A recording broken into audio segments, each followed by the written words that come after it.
it's already the final QPR preview show before another international break as QPR head to Bristol City. But the Tuesday result meant that, of course, QPR could have gone into that match with Oxford with a win, would have taken us into the top six. Unfortunately, it was a drab and disappointing 0-0 draw.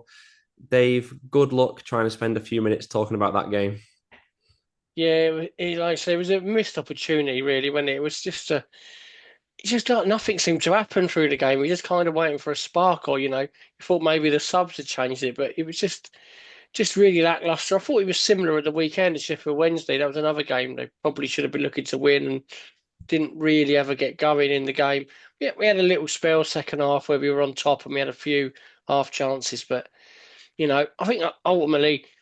I can see what they're trying to do this week. They're trying to manage this 3 game week. It was a problem before under Cifuentes under the previous managers.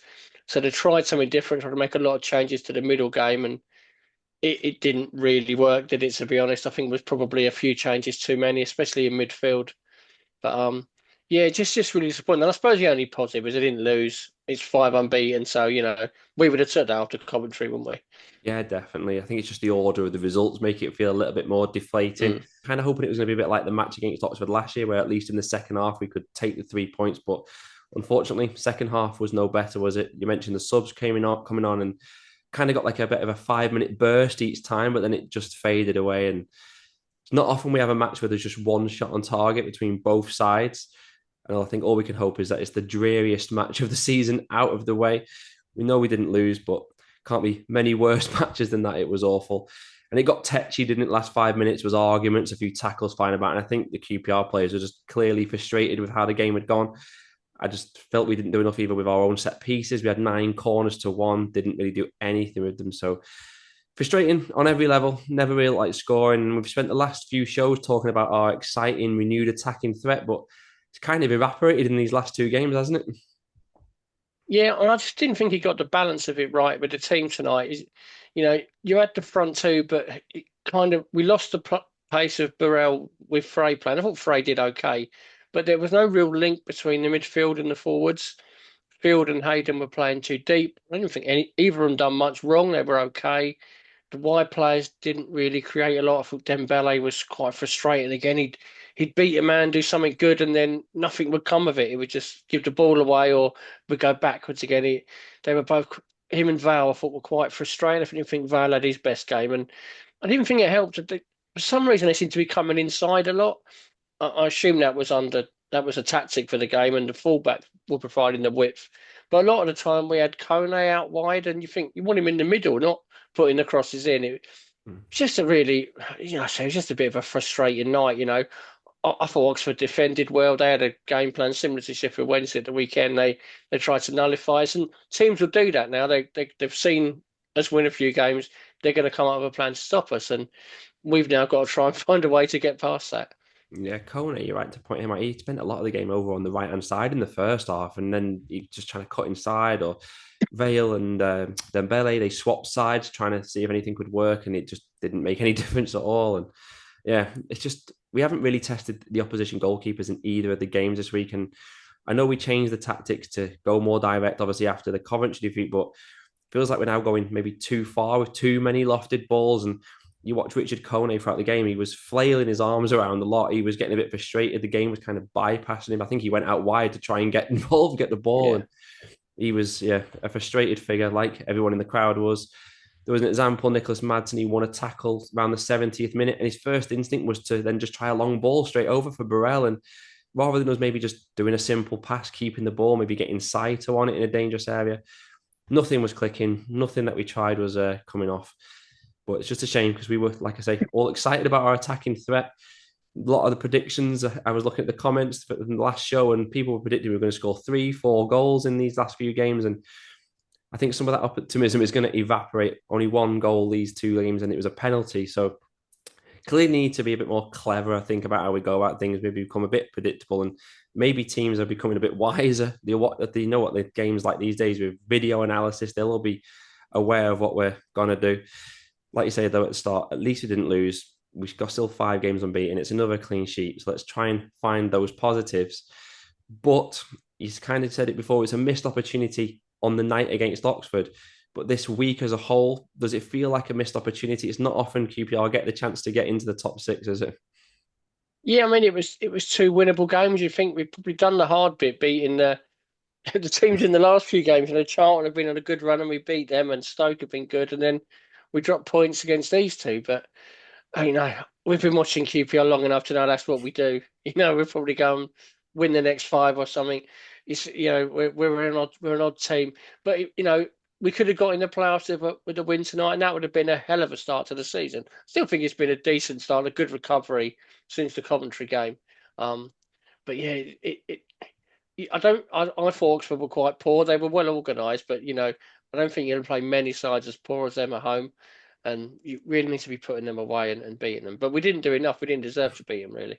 No, no, it feels like a missed opportunity to me. The idea of getting in the top six was just so exciting. It's been nearly 3 years since we've been that high, and the confidence it would then bring if you could do that.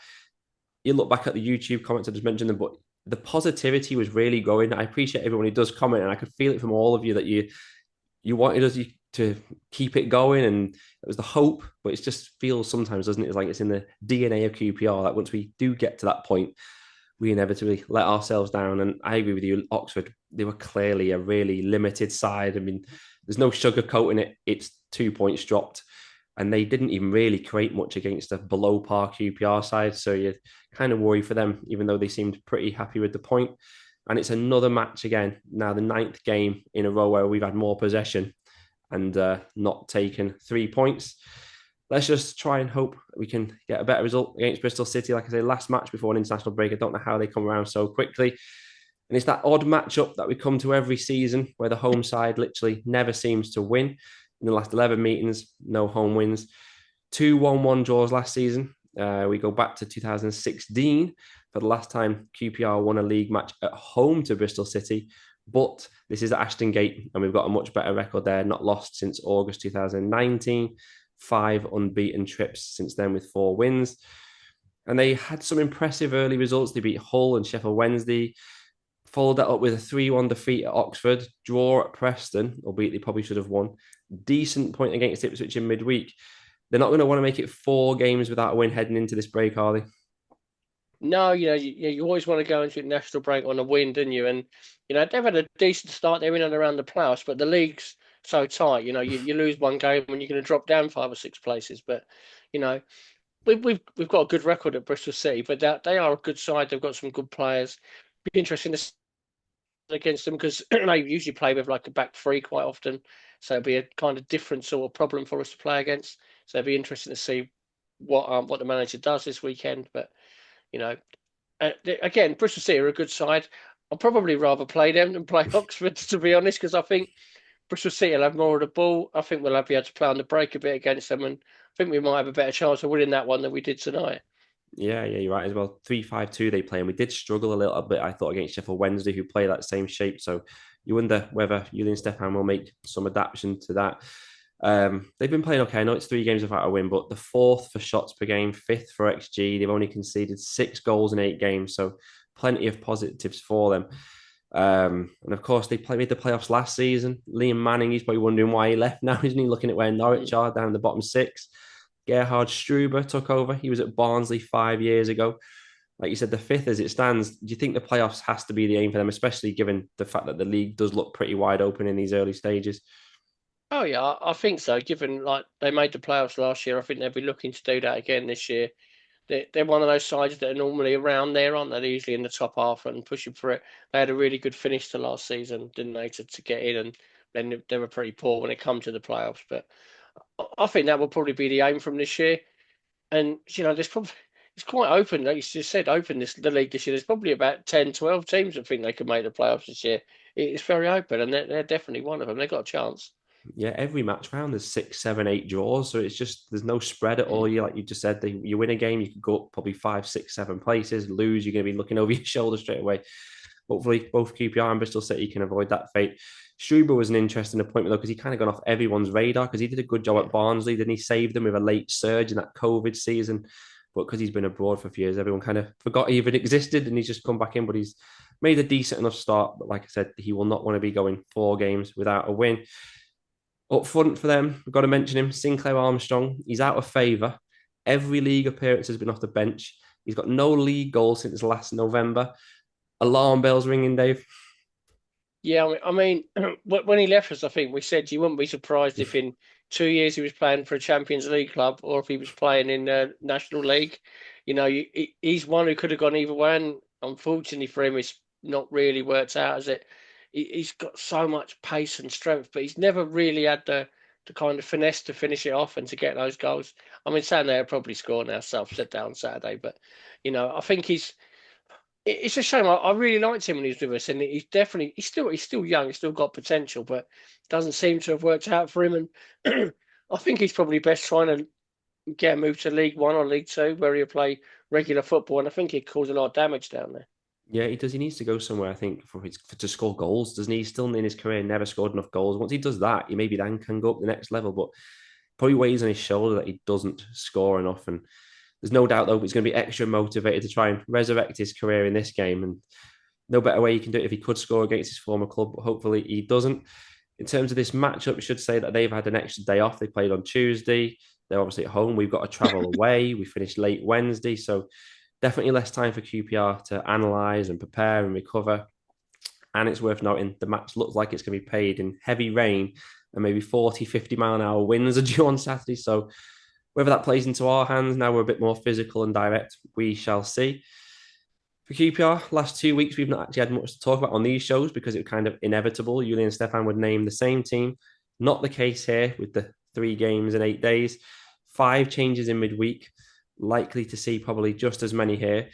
If we start in defence, Amadou and Benge is suspended, but it's Liam Morrison who's almost certain to come back in for him. Yeah. We know it won't be Jake Clark-Salter. We've got to touch on him this week because there was rumours he came back for a development squad game, only lasted 11 minutes. Since reported by West London Sport, he's had a scan and it's nothing too bad. But there's definitely going to be a doubt around him for a while longer, isn't there? Yeah, I mean, he's obviously going to have worries coming back. Any sort of twinge he feels, he's going to be worried about it. And it sounds like it was a precaution rather than an actual injury in that game last night. But I wouldn't expect to see him back anytime soon. I think they've got to take their time with him. He's been off so long, and he seems to, when he comes back, he breaks down quite quickly again. So I need to make sure he's right. And yeah, I wouldn't expect him even on the bench. I mean, like I say, I think Morrison will come in for Mbenge, and that'll probably be the only change in the back four. Yeah, they've just got to not rush him. Even if it takes another month or two, build him up slowly. They've got to do Yeah, whatever it takes because it's 9 months out. At this stage, now it doesn't matter whether it becomes a year. We just need him back right, don't we? Because yeah, we've said it before. The concern is it's always that even when he comes back, he's maybe not going to make it through the match, and it unsettles the defense. Then he comes out for the game after, and that unsettles the defense. So we need him back, fit, ready to play numerous games in a row. I don't really see the benefit to getting him back for 15, 20 minutes here and there. They'll just unsettle the defense, even doing that, bringing him on at the end of games, etc. If we try and move to the other end of the pitch, we've mentioned it, but up front, we've talked about the lack of goal threat. Do we need to get Richard Kone up front and not in that withdrawn role in this game? possibly, but I don't think he will. I think he'll probably bring Burrell back in just for his pace on the break, because I think we'll probably play a bit more on the break like we did at Wrexham. So I think those two will play, but I do think we need to get Kone definitely in the box a bit more. Like we've said before, too often tonight he was going wide, and it was similar to Sheffield Wednesday. Just kind of need him in the box, and when he did get in there, he caused problems. And yeah, I don't think it's a major issue at the moment. It's been 2 games they haven't won, and they haven't looked too great the last 2 games. But I think those two up front are a real threat, and they will be all season. Yeah, I think for Kone, all his chances, even his half chances, they're all around the edge of the box. We don't, like you say, he needs to be on the penalty spot, attacking headers, getting crosses and things, but it's not really happening that way. I wouldn't be surprised if this is a game where we maybe do change it. We might look at it, we've not won the last 2 games. Games have bypassed Kone. I wouldn't mind him going with Kone up front and then play 3 central midfielders, maybe to match Bristol City up a little bit. Could be Varane, Hayden, Madsen, central. And then you've got Burrell to come off the bench. It's not really worked the last 2 games. Didn't work away at Sheffield Wednesday last week, really. Borelli came off at half time. So maybe this is a game to change it, but it's food for thought for the comments. What would you all do about it up front? Because something needs to change. Not quite clicking, is it? And then out wide, I think Koki Saito, I think we'll all agree he's probably going to come back in. But who else would you pick? Yeah, definitely Saito on the left. It's difficult on the right. I thought Dembele did quite well off the bench at Sheffield Wednesday, but he was poor in tonight's game against Oxford. Harvey Vale struggled a bit the last few games. I thought Paul Smith was quite lively when he come on and he caused a few problems. So maybe he'll start for his work rate down that right and again playing on the breakers. I think we will. He's got a bit of pace. So maybe they'll go with Smith as fresh legs for the weekend. Yeah, I think the same actually. And he did well at Bristol City last season. One of his only Mm. goals of the season came there, didn't it? And quite a big pitch there. And you'd expect Bristol City to, obviously, we know they're going to play a wing back, so maybe it'll help having Paul Smith out there. I would go with Smith and Saito out wide, regardless of how he shapes up in the middle. Whoever plays, it's the last game before the international break, like you said. So, yes, we've only got 2 days off, like I mentioned, but they've got 2 weeks off to recover after this. So, hopefully, they can just leave it all out there. And it's your last prediction, Dave, before the break. Are we going to make it a hat trick of draws? I fancy us to win at the weekend. I think it'd be typical QPR to botch these last two games and then go and win at Bristol City. I quite fancy Sarah. I think we got a decent record and it'll be a close one. Bristol City are a good side, but I think we'll beat them maybe 2-1. Yeah, I'm splitting opinion this week on a few things of you because I just feel we're due a defeat. One at Bristol City, and also the way we played the last week, I just feel we're headed into a defeat. There's something just not quite right with us at the moment. And yeah, they're three without a win, but playing well enough. Whereas for me, we've dipped off a little bit, and I just worry we're going to fall off the cliff in this game. Worry about our lack of goal threat all of a sudden. So yeah, I'm going for 2-0 Bristol City this week, and hopefully that's not too depressing a note to end on. Let us know your comments in the predictions in the comments. Who's right, Dave or me, or maybe is going to be a draw in the middle again. Wouldn't be a surprise, would it? But that's it. Like I say, second stint of the season done with. Fortnight off now, and then Dave and I will be back to preview the London derby against Millwall. In the meantime, Brian will be back in the international break with a Rangers roundup to discuss everything that's been going on in the world of QPR over the last month. And until then, thank you for watching, and come on, you arse.